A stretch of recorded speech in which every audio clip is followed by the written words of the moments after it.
Hello everyone, 4Bricksake here. Now, some of you that saw my video about Belle's Cottage mock video, you may already have guessed what my next mock will be. There is only one mock that breaks hearts like this one, there is only one mock that empties the bank like this one, and there is only one mock that makes sense as my next Beauty and the Beast creation, and that is of course Gastons Tavern. Let me know in the comments if you guessed it correctly. Oh look, I did think about doing the castle, but I like the idea of doing a build completely from scratch rather than tweaking a build that exists already. Also, we love Gaston, so let's go. Now, as with all my mocks, we've done a bunch of research and hunting for different reference videos with different angles so we can represent the original material as best as we can in LEGO. Exterior-wise, it's been very hard to find pictures of Gastons Tavern, especially because most of the scenes at Gaston's are at night. We only have this one above shot and the shot where Maurice charges in and charges out of the tavern. Like, even looking at these two photos, the doors are completely different when Maurice comes in to when he comes out.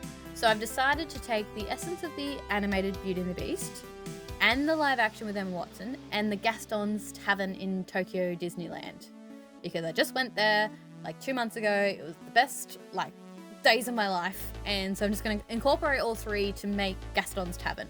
And I want to show you what I've been thinking. First feature I wanted to figure out was the tavern windows with the stone arch around them. My first idea was to use small window frames with some jumper plates on top to place a few bars that would give the top of the window vibe with the curve. I really wanted that arch at the top. That felt very important to me, and still keep the bars as part of the arch. I'm also going to do the same technique as I did with Belle's Cottage with the plated walls. So we'll use a lot of white ingot bars, the white 1x2 grills, the white rounded 1x2 plates. So we'll use that technique again, but just a bit more enhanced windows. But I did find when I put this all together, the physical window is too tall, because there's going to be another brick or two worth of white plates on top of this, and there's going to be some stonework below, so it's going to be huge. And not that it has to be exactly the same scale as Belle's Cottage, but if I take them to a LEGO convention together, they should match to some degree. They should feel like they're in the same world. So I tried this idea next. Using these fence pieces sideways with snot, you get the idea of the squares of the window, but at a smaller scale, and also shrinking the arch. So we don't have the bars through the arch anymore, but because the arch itself is shorter, you don't need them. Now, compared to the original design I thought of, I am leaning towards the smaller one with the fence pieces, because I like the fact that it's NPU by using the fence piece in a different way. I also think it just gives you some great shape that you just can't get with other Lego pieces, so I do love that kind of original feel to it. I have also thought about using the 1x2 plate with the bar as part of the stonework around the window, but I think I'm just going to use the shields. I think that looks just a lot crisper. So I have my design for my window, but now I need to work out how we're going to do the brickwork underneath, this kind of cobblestone stack stones you see in the French architecture. Shout out to Tips and Bricks, because they gave a great tutorial on how to do this exact look I wanted. So basically you grab a bunch of headlight bricks and you alternate the height of every second headlight brick with a plate. Then you stack 2 normal plates and then a 1x1 clip plate, keeping that same alternating height pattern that we established to begin with, and then you just go as high as you want. And once you've got your height, you get a 1x2 tile, and you very gently clip it in and stack them. And what's great is because it's quite loose, you can really tweak them and turn them so it's not all just uniformed, and it really looks super organic, which is fabulous. And then to finish it off, I'm just going to put tiles along the bottom, which will attach to the headlight brick itself. And we're just going to finish off with this wider grill piece on top, because when I attach the smaller window design I've locked in, it perfectly connects, and it just makes it all feel like it's really polished and intentional, really, because it just looks like the stonework is, continues on. It's wonderful. Now, problems with it. It is super fragile, which is not ideal for a model that I'm going to be transporting to and from a LEGO convention. It's quite hard to attach the tiles again, particularly if they fall out in the middle section, not on the edges. But look, we're just gonna have to risk it for the brick, because it's a really pretty way of doing the stonework, and I love it. So yeah, I'm just gonna have to commit to that. If they fall off, I might have to take all the tiles off to put the middle ones back on and fix it on the day, but this is the look I want to go with for now. On the interior side of the wall, I wanted to do the kind of wooden border we see in these pictures, which is also going to be double function, because it's going to hide all of these joins of the headlight brick and the plates and clips, and it's quite easy to do. Now, what to do with the flooring inside the tavern? Initially, I thought I would do cobblestone, so alternating different round plates in dark and light bluish grey. But then I realised I wanted to do that kind of paved courtyard with the fountain in front of Gastons Tavern. So I don't think it makes sense / would look good to have the cobblestone go all the way through. I think it's a bit boring, but I haven't ruled it out yet. So here are some other options. So first option is to use shields. It could just be the light grey, which I have a bunch of from the pick-a-brick wall, or possibly we could alternate some of the colours to give it, a bit more colour. So maybe dark red or dark blue. But one problem I have immediately is that everything would be loose, because normally in a tiling you would switch out some of the tiles with either jumper plates or plates so that you can stud stuff down. Because of the shape of the shield, I would lose a whole section if I had to put some studs down instead of the shields. So I don't know if it would look that good in the end. Obviously everything could be loose. I don't like that either because, at conventions the table gets bumped. I don't like having my furniture stuff not locked in. I don't think we're gonna go shields. Next option is using these 1x2 dark orange tiles, which I have in abundance, again from a pick-a-brick wall, and doing this kind of herringbone pattern, I guess. My wallet definitely likes this color because I wouldn't have to buy anything for it, but I am going to have all these tables and bar furniture inside that will be all these different woods. So I don't think this is the right choice because it's just adding too many wood colors into Gastons, but still on the table because I do already have them. So we'll see. Next option is dark tan. I don't mind this one because it matches what I did in the flooring for Belle's Cottage. I had depleted my supply of dark tan to do that, so I'd have to buy a bunch more to be able to do it. But it is a good option for continuity. But then again, maybe Gastons needs to be a different floor color. Next option is medium nougat. Again, I don't have much of this color, so I have to buy a bunch. But I do like it better than dark orange. I think it complements the brown a lot nicer. It just warms it up a bit. I think it just suits it more. So I do like that as an option as well. My last option is by far the most expensive, and that is using ingot bars in either bluish light grey or the dark grey itself. I did the math. It's probably going to cost me about $50 Australian to buy enough ingots just to cover the bottom floor of Gastons. I do love the edge of the ingot. It really gives that the stony feel, really matches the level of detail we have already committed to, but I'm just a bit unsure, to be honest, because it is a lot of money to spend on just one element of the build. So let me know in the comments which of these options you like for the flooring, or maybe there's another color or piece type I haven't really considered that could work as well. Now, the second floor gets trickier. Achieving that kind of Tudor wooden beam style that we love in medieval style builds is a challenge at this scale. So first option is to do something similar as the medieval blacksmith, where it's just brown tiles on the outside that you just connect with some snot through the build. It's definitely the most straightforward method. I've stacked all these snot bricks and how to play with different designs. And to be honest, I'm not sold. It doesn't feel like we can get the kind of diversity of design I want to achieve. I don't want to copy straight from the medieval blacksmith where it's just one arch here and there.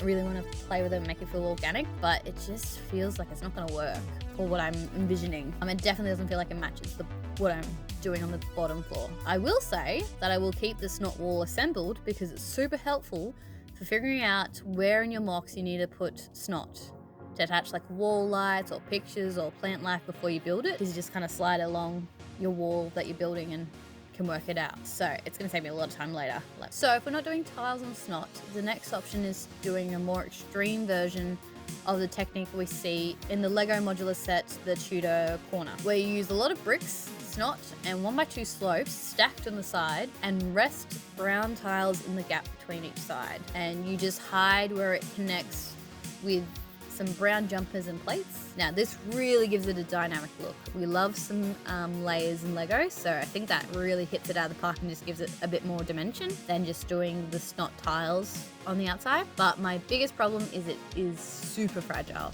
and I mean super fragile. There's not a lot of connection points. Half of it is just being held on with friction. And to be fair, it might not be as fragile when it's all assembled and properly filled in and supported, but it is a huge risk when I'm planning on traveling with it to conventions. If it was sitting on my desk, no worries. that's perfect for it, but it's not. It's going to be traveling. I'm a bit torn between each option because obviously just straight tiling with snot is going to be strong, but this is the detail that I want. So again, let me know in the comments what you think. There could be another option that I'm not thinking about or a solution. I am leaning more towards the stacked bricks. I did have a play with brick building at Gastons Tavern, but I think it's just going to be way too wide, unfortunately. And also it's not really that flourishy, like it's quite beige and boring. So I think I'm probably going to have to go down the making my own like sticker sign and putting that on some tiles. Aesthetically, I think that will look so much better and I'm okay with that decision. Now that I have my rough foundations worked out, I've had a fiddle with some of the furniture that will go inside the tavern. So first we have the bar. Ignore the physical colors that I've used because I just used whatever colors I had these pieces in. But I want to go with a dark brown and gold color scheme for the main bar. And the two key pieces I'm going to use in this bar to give it some flair and detail is I'm stacking these kind of like carbonic pieces all around the bottom edge of it, just giving this lovely round edge and layer to the bar. And then I'm using these tall dark windows with the dark brown glass piece to give it the feel of like cabinets underneath. I am actually still undecided which side I'm going to go. If I'm going to go the flush side in or to turn it around and make it feel like it's deeper, more of a shelf. I'll decide that when I'm physically building it. And then also we're going to have this gold bar that's going to go around the whole thing. It's going to give it a really nice pop of color. But yeah, this is my rough design. Like I said before, when you're doing mocks and you're working out what you need to order, use whatever colors you have of those pieces to try and see if that's physically what you want and figure out how many pieces you need to order. Another detail I wanted to nail is the ale barrels, you know, where the beer is that will sit behind the bar. So I first started by stacking 8 2x6 tiles with a grill plate running down one side of them, and then I connected them to this super flimsy snot cross shape. And the problem is, it's just too flimsy. So the tiles that are being held on by 2 bricks, the top and tail bricks, are okay, they're stable, but then every second one is only being held on by 1 stud. And they're the ones that are constantly falling out and just horrible. That stud that's in the middle that's holding those ones also is never quite in the right spot. So like it's just fiddly all around. I don't like it. So next I thought about using a bunch of hinge plates and brackets, but that made the barrel a lot larger and it had horrible gaps in between the plates, so I don't like that idea. Then I thought about maybe just stacking a bunch of the macaroni pieces, but again these were too big and a bit bland. So then I went back to the original concept but tried it smaller, so only having 1 brick coming off the snot bricks in the center of the cross instead of 2, and using curved slopes instead of tiles. But this just looks way too Star Warsy and modern, so that's just wrong. But then I had to dig around some of my bricks and I had a brainwave. I found this piece in a random box of Lego. Because of the technicals on the side of it, it replaces one of the bricks in the original cross, and it is so much more stable. Because the studs on top of it, I can put a jumper and a plate in each corner and lock in the middle brick at the exact right angle, making the core so much stronger, but also making sure that everything is uniformed and like exactly at the right angle to finish it off. And that stops that middle, the second piece that's only held on by 1 brick from being at the wrong angle and falling off all the time. So I've only got 2 of these at the moment. I've already ordered a bunch more because I can just see this working. But you can even see just with 2, it's super stable compared to where we started with the 3 being held on by 3 points. So quite happy with where we landed with the barrel. And I'm glad I kept pushing and didn't just stay with the first design. Now, this is Gastons Tavern. So of course we're gonna need antlers in all of my decorating. Started by designing these like wooden panels that will go behind the mounted like deer and bear heads and the antlers. I'm going to do them in all different shapes and sizes so it's not uniformed, because I think that's what it would be. And I started having a play with some pieces and making antlers. But although I have oodles of claws and clips and all these pieces that you'd want to use to make antlers, they are all in white. And because the walls are white, I need to make them tan, which is very annoying because I would have loved to have been able to use the pieces I have. These are all a bunch of details I want to chuck in on the walls that I was inspired by seeing at the actual Gastons Tavern in Tokyo Disneyland. So he had a whole bunch of trophies on the wall, which makes sense, and a lot of weapons mounted on the wall, which also makes sense. I love those 2 ideas. My favorite idea was having an archery bullseye, but all of the arrows and weapons are everywhere around it except the bullseye. That's just such a funny idea to me, very like stormtrooper shooting little tidbit. So yeah, gonna put those in. Now look, there's still so much I need to figure out. I still need to figure out how to do the roof, the front door, the tables and the stools. We've got his portrait detail, the fireplace, and very importantly, his chair. I do have some ideas on those, so once I have some of my Bricklink and Lego orders arrive, I can do a second update video and show you what I'm thinking. But there you have it. So all of that physical building and trialing for all those different parts for Gastons Tavern took about 10 hours. When I took Belle's Cottage to the Lego convention, I was unprepared for everyone asking how long it took me to build. I had no idea. I was just doing it for fun, and also because I was trying to use the pieces I had at home, I was constantly taking things apart and rebuilding them when I found more pieces. Whereas if I'd done it how I'm doing Gastons Tavern from the start, it would have been a lot quicker. But yeah, I'm curious for Gastons how long it's actually going to take me, so I'll keep you guys updated as well. So make sure you subscribe so you will get all the updates from my next videos coming up. But yeah, let me know what you think about the floor, because I am undecided. And I'll catch you in the next one.